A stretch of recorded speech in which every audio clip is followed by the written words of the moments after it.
তো আমি চাই আমাদের বাংলাদেশের সব কৃষকগুলো যাতে হাসি মুখে থাকে। আমি চাই প্রত্যেকটা কৃষক যেন তার ন্যায্য মূল্য পায়, কৃষক যেন বেঁচে থাকে, কৃষক যেন না মরে। কৃষক বাঁচলেই বাঁচবে দেশ, তাহলেই হবে আমাদের সোনার বাংলাদেশ। আসসালামু আলাইকুম। ওয়ালাইকুম সালাম। ভাই ভালো আছেন? হ্যাঁ, ধান কাটতেছেন? ধান কাটতেছি গো ধান। এটা কি ধান চাষ করছিলেন? এটা 29। হ্যাঁ, 29। তো আমরা তো খুব ভালোভাবে ধান কাটতে পারতাছি। হ্যাঁ, কিশোরগঞ্জ, সিলেট, ওই দিক দিয়ে হাওড় এলাকায় ধান দুইবার সব শেষ হয়ে গেছে জানেন? হ্যাঁ, পুরো এলাকায় বলে ধান তলায় গেছে গা।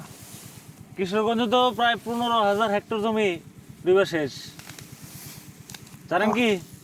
ওটা সে ধান বলে সব তলায় গেছে গা। প্রিয় ভাইরা, আমাদের এখানে ধান কাটা লাগছে, তো আমরা সুন্দরভাবেই ধানগুলো কাটতে পারতেছি।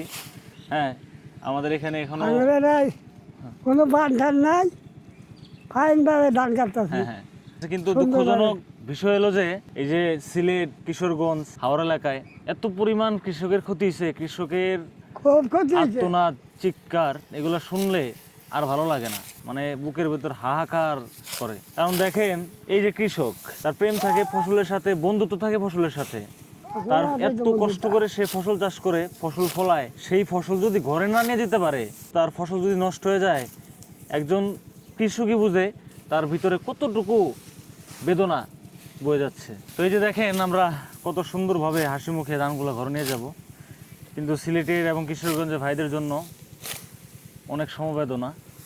তারা এই ফসলগুলো আর কি এবার আর ঘরে তুলতে পারবে না, তার জন্য অনেক সমবেদনা। তো সরকারের প্রতি দৃষ্টি আকর্ষণ করছি, তাদের জন্য সাহায্যের দিকে এগিয়ে যায়, কারণ তাদের উৎসই তো ছিল এই কৃষি, তারা এই কৃষি থেকে জীবিকা নির্বাহ করতো। এখন তারা কি করবে? যে আমাদের কৃষক ভাইরা যেন না খেয়ে মরে বাংলাদেশে, এতটুকুই সরকার পক্ষের কাছে আমাদের অনুরোধ থাকবে। তো ভাই, আপনার ফলন কেমন হয়েছে? ভালো হয়েছে। ভালো হয়েছে? যাক, মাশাল্লাহ।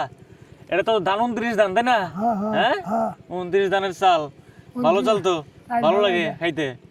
যাচ্ছি কোন চাল? কত বিঘা চাষ করছিলেন? আমি 40 করে চাষ করছি। 40 করা। আমাদের এই চরেতে ধানগুলো সব কেটে, এই যে দেখেন, ধান কাটার সাথে সাথে ভাঙানো হচ্ছে, মেশিন দিয়ে ভাঙানো হচ্ছে। আগেকার যুগ এখন আর নাই। আগে তো আমাদের বাপ চাচা দাদা যারা থাকতো, তো ধানগুলো কেটে ড্রামে বাইরেতে হইতো, বুঝছেন? ড্রামে বাইরেতে হইতো, অনেক সময় যেত গা। এই ধান কত দূর থেকে আনতে হইতো, আবার বাড়িতে এনে ড্রামে বেরোতো। কিন্তু এখন আর এই সময় নেই। এখন ধানে মানে ক্ষেতের মধ্যেই ধান কাটা শেষ, ক্ষেতেতে মেশিন আসে, এখান থেকে ধান প্রস্তুত করে নিয়ে আমরা বাড়িতে নিয়ে যাই। তো আমাদের এই মৌসুমে একটা সমস্যা হলো, যেহেতু এই মৌসুমটা বৃষ্টির মৌসুম, বৃষ্টির দিন, ক্ষণে ক্ষণে বৃষ্টি আসে, আবহাওয়া একটু খারাপ থাকে। তো আমরা ধানগুলো কেটে নিয়ে ঘরে নিয়ে যাবো ঠিকই, কিন্তু আমরা ভালোভাবে ধানগুলো আর কি শুকাতে পারবো না, মানে এই বৃষ্টির দিন আর কি। পরবর্তীতে আমাদের শুকাতে হবে যখন রোদ উঠবে। তো তবু আলহামদুলিল্লাহ, আল্লাহ তাআলার প্রতি অনেক অনেক শুকরিয়া যে আমরা আমাদের এই জমিগুলার ধানগুলো সুন্দরভাবে কেটে নিয়ে ঘরে নিয়ে যেতে পারছি। তো আমি চাই আমাদের বাংলাদেশের সব কৃষকগুলো যাতে হাসি মুখে থাকে, কৃষক যেন বেঁচে থাকে, কৃষক যেন না মরে। আমি চাই প্রত্যেকটা কৃষক যেন তার ন্যায্য মূল্য পায়। এই যে এত কষ্ট করে ধান চাষ করে, তারা ধান আবার ঘরে নিয়ে প্রস্তুত করে, তো সে ধানগুলোর যাতে ন্যায্য মূল্য পায়, কৃষকের ফসলের যাতে ন্যায্য মূল্য থাকে, সেটা আমি সবসময় চাই। কৃষক বাঁচলেই বাঁচবে দেশ, তাহলেই হবে আমাদের সোনার বাংলাদেশ। তো সবাই ভালো থাকবেন, সুস্থ থাকবেন, দ্য ইয়ং ফার্মের সাথে থাকবেন। আল্লাহ হাফেজ।